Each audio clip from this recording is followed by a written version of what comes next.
آج کی ویڈیو میں آپ کو بتاؤں گا کہ ڈینگی کیا ہے، ڈینگی بخار کی وجوہات کیا ہوتی ہیں، اس کی علامات کیا ہیں، ڈینگی بخار کی تشخیص کے لیے کون سے ٹیسٹ کروائے جاتے ہیں، ڈینگی بخار کا گھریلو علاج کیا ہے اور ڈینگی بخار سے بچنے کی احتیاطی تدابیر کے متعلق بتاؤں گا۔ اس سے پہلے چھوٹی سی ریکویسٹ ہے کہ چینل کو سبسکرائب کر لیں، ساتھ بیل کا بٹن دبا لیں تاکہ مزید صحت کے متعلق ویڈیوز کا نوٹیفیکیشن آپ تک پہنچتا رہے۔ ڈینگی بخار ایک مادہ مچھر ایڈیز کے کاٹنے کی وجہ سے ہوتا ہے۔ بارشوں اور سیلاب کے دنوں میں ڈینگی کا خطرہ بڑھ جاتا ہے۔ پاکستان میں ڈینگی کا پہلا کیس 1994 میں کراچی میں آیا تھا۔ ڈینگی کا یہ مادہ مچھر دن کی روشنی میں زیادہ کاٹتا ہے۔ طلوع آفتاب اور غروب آفتاب کے وقت اس کا اٹیک زیادہ ہو سکتا ہے۔ ڈینگی کے مادہ مچھر کو انڈا دینے کے لیے خون کی ضرورت ہوتی ہے جو وہ انسانی جسم سے حاصل کرتا ہے، اور یہ مادہ مچھر خون کے سیلز پلیٹلیٹس کو پتلا اور کمزور کر دیتا ہے۔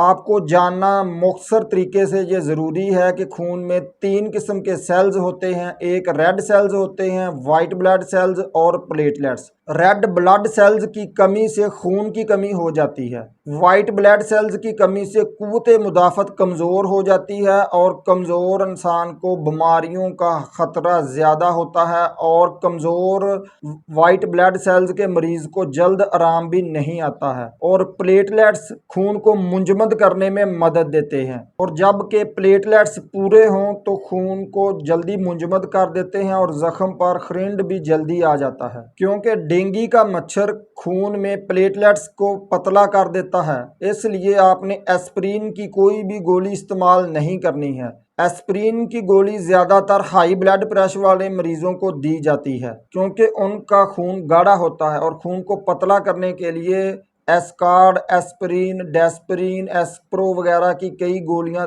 ان کی ادویات میں شامل کی جاتی ہیں۔ اس لیے ہائی بلڈ پریشر والے مریض ڈینگی کی صورت میں اپنی ڈاکٹر کی ہدایت کے مطابق ادویات کو استعمال کریں، اور ڈینگی فیور کی صورت میں ایسپرین کی بجائے آپ پیناڈول یا پیناڈول ایکسٹرا کا استعمال کریں۔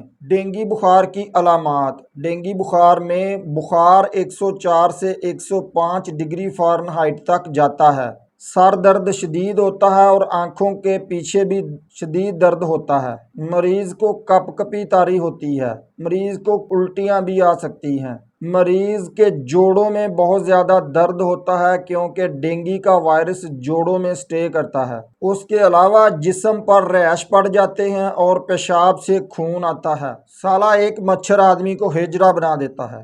ڈینگی بخار کے لیے جو ٹیسٹ کیے جاتے ہیں، اگر آپ میں جو علامات میں نے بتائی ہیں یہ ہیں تو آپ نے پہلے 4 دن یہ 2 ٹیسٹ کروانے ہیں۔ NSI اینٹیجن یہ PCR ٹیسٹ ہوتا ہے، اور اس کے ساتھ CBC کا ٹیسٹ کروایا جاتا ہے۔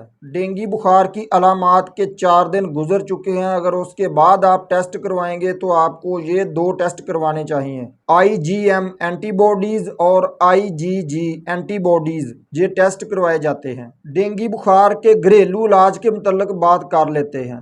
ڈینگی بخار سے لڑنے کے لیے قوت مدافعت کو مضبوط کرنا ہوگا۔ اس کے لیے آپ نے روزانہ 4 لیٹر پانی ضرور استعمال کرنا ہے۔ مریض کو پپیتے کا پھل ضرور کھلائیں، اس کے علاوہ سیب اور سیب کا شیک بنا کر دیں، کھجور اور انار کا شیک دیں۔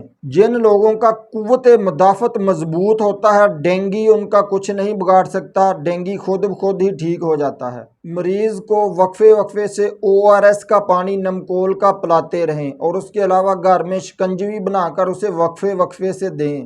ڈینگی کے لیے ایک گھریلو ٹوٹکا بہت زبردست ہے۔ اس کے لیے آپ 1 کپ پانی کا اچھے طریقے سے ابال لیں اور اس میں آدھا لیمن نچوڑ لیں، اور نیم کے سوکھے ہوئے پتوں کا پاؤڈر چمچ کا 1/4 حصہ اس میں ڈال لیں، اور 1 کالی مرچ کا پاؤڈر ڈال کر روزانہ 2 سے 3 مرتبہ دن میں پئیں۔ ڈینگی بخار کی احتیاطی تدابیر۔ گھر میں مچھروں کی آمد و رفت کو بند کرنے کا انتظام کریں، گھروں میں مچھر مار سپرے کریں، کوڑا کرکٹ کو مناسب طریقے سے ٹھکانے لگائیں، گھر میں صاف پانی کو جمع نہ کریں کیونکہ ڈینگی کا مچھر صاف پانی پر آ کر بیٹھتا ہے۔